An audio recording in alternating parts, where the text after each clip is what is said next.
And God said, "Let the waters teem with living creatures.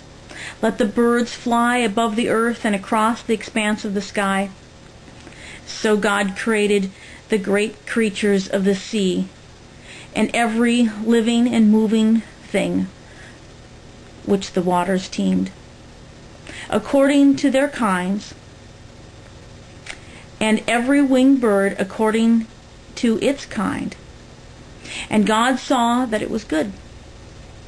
God blessed them and said, "Be fruitful, increase in numbers, and fill the waters in the seas, and let the birds increase on the earth." And there was evening, and there was morning, the fifth day. And God said, "Let the land produce living creatures according to their kinds, livestock, creatures that move along the ground, and wild animals, each according to their kind." And it was so. God made the wild animals according to their kinds, and the livestock according to their kinds, and all the creatures that moved along the ground according to their kinds. And God saw that it was good. Then God said, "Let us make man in our image, in our likeness, and let them rule over the fish of the sea, and the birds in the air, and over the livestock, over all the earth, and over all the creatures that move on the ground." And God created man in his own image. In the image of God he created him. Male and female he created them. So why would God want it to be in the Bible, to say it over and over so many times, that plants and animals would give seed and offspring after their own kind? I mean, it seems kind of obvious. I mean, how many thousands of years was that written? Did we have any thought of evolution then? No. But now we do. And it's more important than ever that it's said that from the beginning, this is how God did it.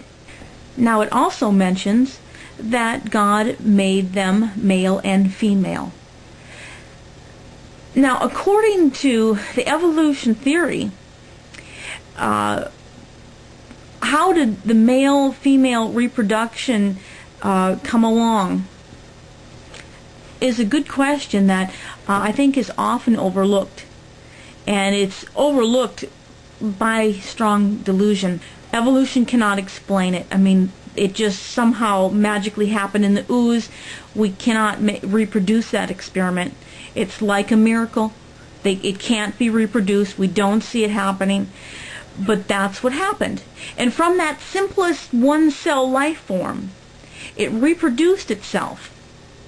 Now, although science cannot explain abiogenesis, we take it from there, the theory of evolution, that from the beginning of life, which we don't know how it happened, things evolved and grew more complex. And that is natural, even though when we look around, things break down and fall apart. They don't organize and repair on their own unless it's a living thing, which is what God created. So, Dan, we have a single-celled organism, a very simple life form according to the theory of evolution, although we know, compared to Darwin's time, that single cell life form, the simplest life form we know of today, is not simple at all, but actually quite complex. So we know more than we did when the theory of evolution first came out. But now we say that these single cell things have ability to reproduce on their own. Now, if they could reproduce on their own with no care, without having to find a mate, just boop, another one, and then boop, boop, boop, boop, boop, more and more. And why would anything ever change to a male-female reproduction, where the organs of the male and the organs of the female are very different? Each one supplying something the other one cannot do. The male giving half his chromosomes, the female giving half her chromosomes to create a whole, a reproduction of themselves. Now, all this, according to the theory of evolution, has to happen so gradually, like a redwood tree growing. You can't really see it happen. But the male evolved and the female evolved, separate but yet symbiotic. How did it work until it was complete? It's like the eye. Richard Dawkins explains the eye. Irreducible complexity. Says, oh, no problem. First you get a little pimple, and then that pimple is sensitive to light, and then a lens forms over it, and then the blinking lid forms over it. The ability to move around, and oh, let's not forget, it got hooked to the brain somehow. How it can keep itself protected. The eye is more complicated than I can explain. And male-female reproduction is probably a little more complicated than I want to or care to explain on YouTube. But if it doesn't work, how can it blind forces, unguided, blind, no intention forces bring male-female reproduction into play? With half the chromosomes from the male, half the chromosomes from the female.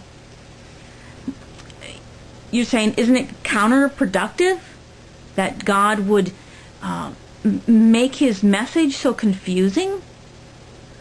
Well, in the Bible, God has confused people. From, in the beginning with the Tower of Babel. And the people were doing things that was not to God's pleasing. He had given them a command. He said, go and fill the earth. And they wanted to all stay together. We'll all stay together and build a great tower. And whatever their plan was not pleasing to God, because he asked them to fulfill a request. Go fill the earth. Oh, we're going to stay right here. We don't need to explore the earth. We're just going to build the Tower of Babel right here. So, God confused them. Confused their languages. They couldn't communicate with each other anymore, and they just went off in their own separate ways. Sometimes it does feel that way now. The atheist and the Christian speak two different languages. But yet God's word is clear enough for anyone seeking truth to find it. I mean, God created man different from the animals. And he created us male and female. And he created us to produce after our own kind. We did not come from monkeys. And if you stop and think about it, you can say, well, we have so many, shared chromosomes as the apes. But how we are different from the apes, our language, our music, our ability to write books and stories, and we are creative human beings. We're creative like God is creative.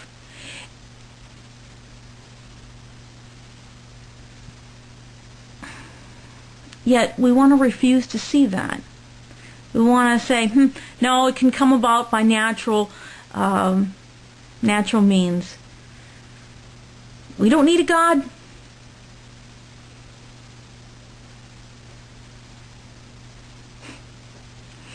We need a God.